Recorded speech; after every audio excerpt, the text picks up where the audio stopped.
Hey, good morning, everybody. Thanks for joining us very early on this morning. We have a really great case study session this morning. First up is going to be Jane Alexander and Seema Rao. And since we're compressing two case studies into a half an hour, 15 minutes is pretty tight for each, so we're going to kind of hold off on Q&A, but I'm sure the panelists will be available afterwards to talk with you if you have any questions about the case studies. First up, not all screen time is created equal, developing interactives that transcend technology. Jane Alexander is Chief Information and Digital Officer for Cleveland Museum of Art. She's responsible for creating ongoing iteration and advocacy of a vision for innovation, technology, implementation, and digital strategies best applied to CMA's mission. Seema Rao, she leads the team of educators offering engaging studio experiences, developing interpretive content for new media and teen programs. Here to share with us their work, developing interactions that transcend technology, Jane Alexander and Seema Rao.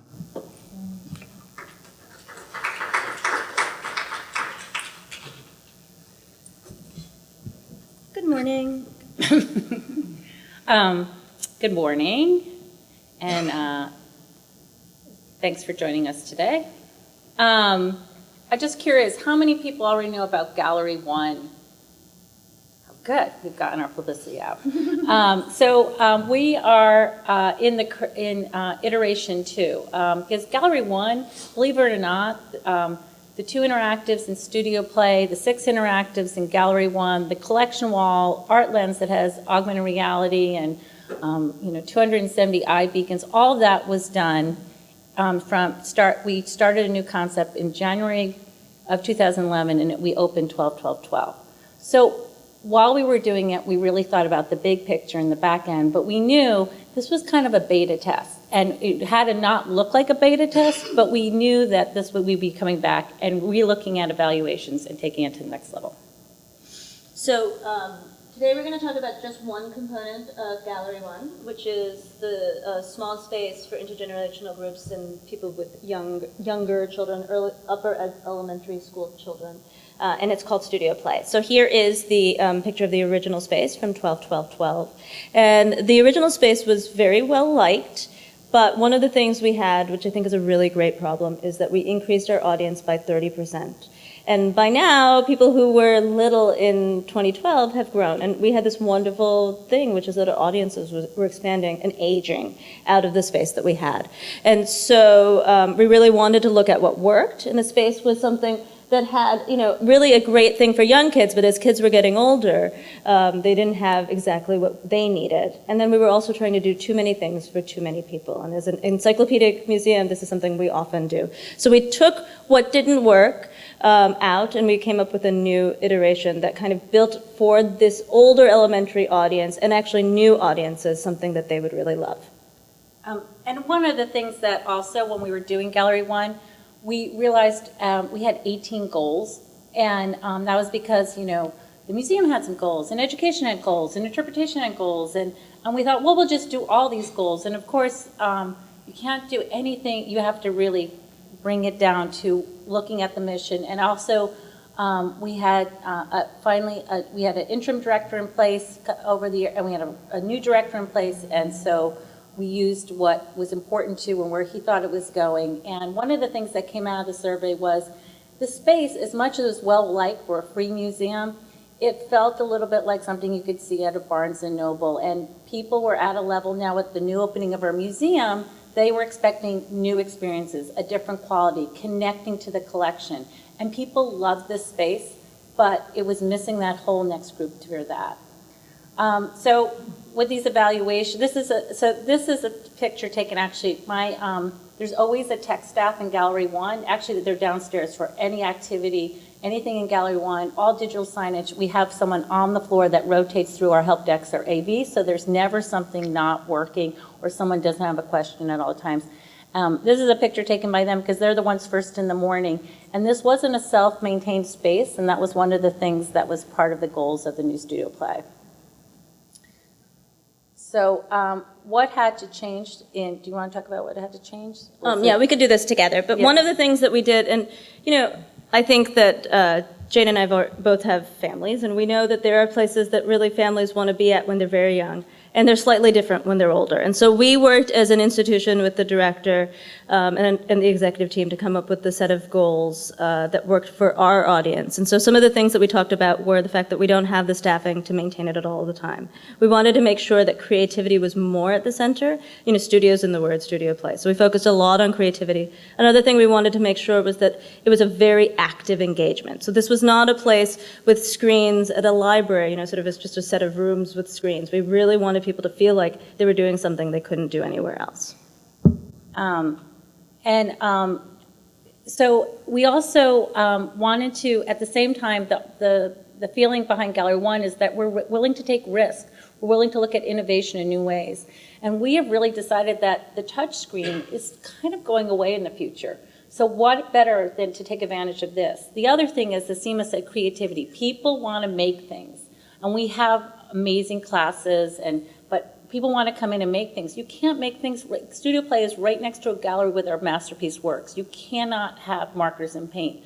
So we were like, okay, that has to be primary goal. The other thing is, families come in at holidays with the 17-year-old cousin, the 6-year-old daughter, the uncle who doesn't like art, and the mom who has a master's or a PhD in art history. And we wanted a place, and we thought, to start. And our initial line and shape activity, where you draw a line and shows it, was so, people loved it. Our director loved it, he doesn't love all digital, or, you know, and 7-year-olds loved it. And we thought, we need the space to feel like that for everyone. So we were really excited. We got the go-ahead. We hired Design.io. I just showed a picture of these guys because these guys they came in. We were sort of working with another team, and we decided we needed to shake it up. We needed new ideas. And they were so excited to say, yes, we can do it. And they had it like an 8-year-old baby, and they were like, we're into this. We're going for this. And so I just wanted to give them a shout out. So we were all excited. We thought the world was going to, you know, everyone was going to be really thrilled. We were going to get kudos everywhere. And we closed the Studio Play to renovate. And so moms who, museum, it's the first place you walk in when you come in. Moms who were used to coming there, hanging out, their kids having a safe place, that were under 4, were very upset. This free space was closed. The museum hates kids. They got on social media. They called the paper. They called the initial donor. It was, I don't know, do you want to talk about it all? It was. Well, I think one of the challenges that we would, these are always presentations, or case studies about what we did right and what we did wrong. And we talked about how internally we finally came to agreement with the executive team, the director, and about what the space was and what the goals were. Then we went to a designer, and they understood our goals.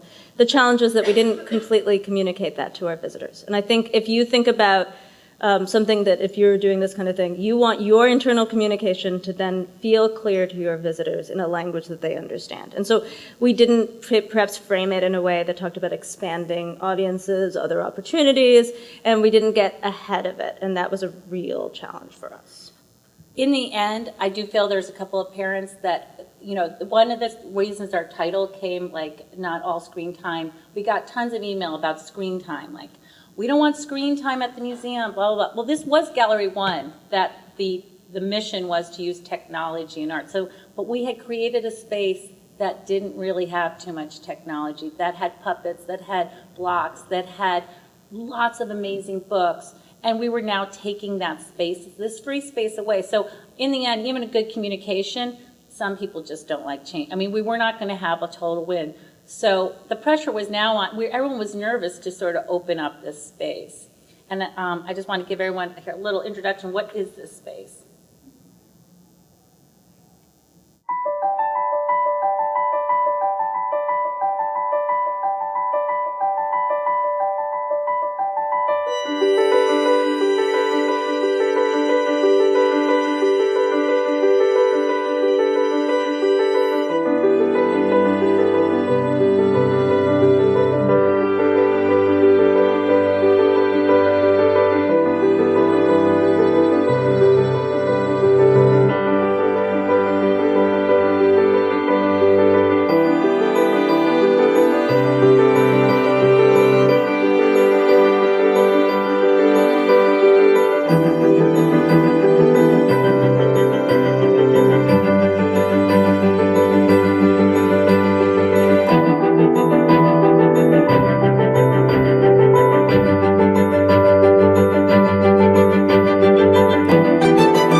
That's our new studio play.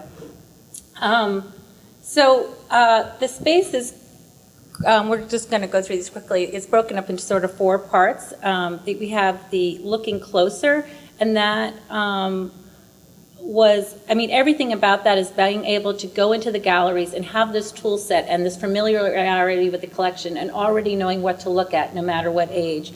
So even all of our creating things, people making the pot was one of the things, like SEMA, we were all in a group deciding what are these activities, and I thought, making a pot without feeling the clay, like how can that be fun? SEMA actually pushed this really well, and it is probably the most popular activity in the space because you really are creating and you're really getting the feel of it. The glazing and the detailing is based on our collection. Everything, as you saw, the collage maker, you can pick a background from any of our paintings, and then you can cut out things from our artwork. At the end, which you don't see, it shows you where all the artworks are that you made your collage with, and with all the sort of metadata to understand that. But it's amazing because the screens show everything people have been making, and people sit there and do unbelievable artworks, or they just kind of cut things really fast.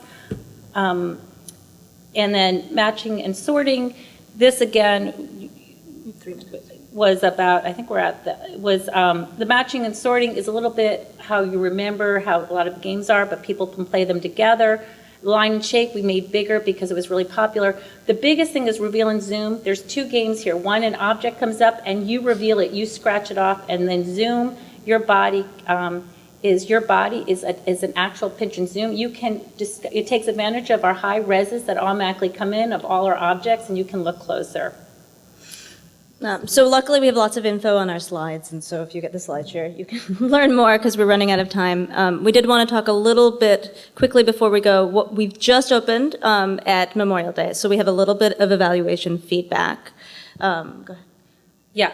We opened on our centennial, so it kind of got lost in our big centennial party. It's our 100th year. But we did do a current study, not an in-depth study, and we already have that 87% is loving it. But you just have to walk by it, and you see families of all ages, older people in there when families have gone home. Everybody is making and doing, and that to us has been like excitement. But they're also really getting to know the collection. The other thing is that I just want to say is this has really been the test bed of our next iteration of Gallery 1 that's going to open in June 2017. We're not going to have any touch screens, and it's all going to be about understanding through an object, through an exhibition, the understanding of composition, symbols, purpose, and this is just one of our games throwing. But nothing, again, by coming up to an object, it will activate a part of learning about something. And this is more, it's really about you and your understanding through the collection so that you can really go into the museum and look at art with a real tool set. So this is the next iteration, come visit. And I wanted to end by saying, one of the things that we learned about this space is that active engagement is really an important thing for families. And our families have said, we're still looking at different learning modalities that we can add throughout the spaces. This has sort of infused a lot of the other ways we're imagining our spaces. And there's lots of new things that we're planning for the future. So thank you very much.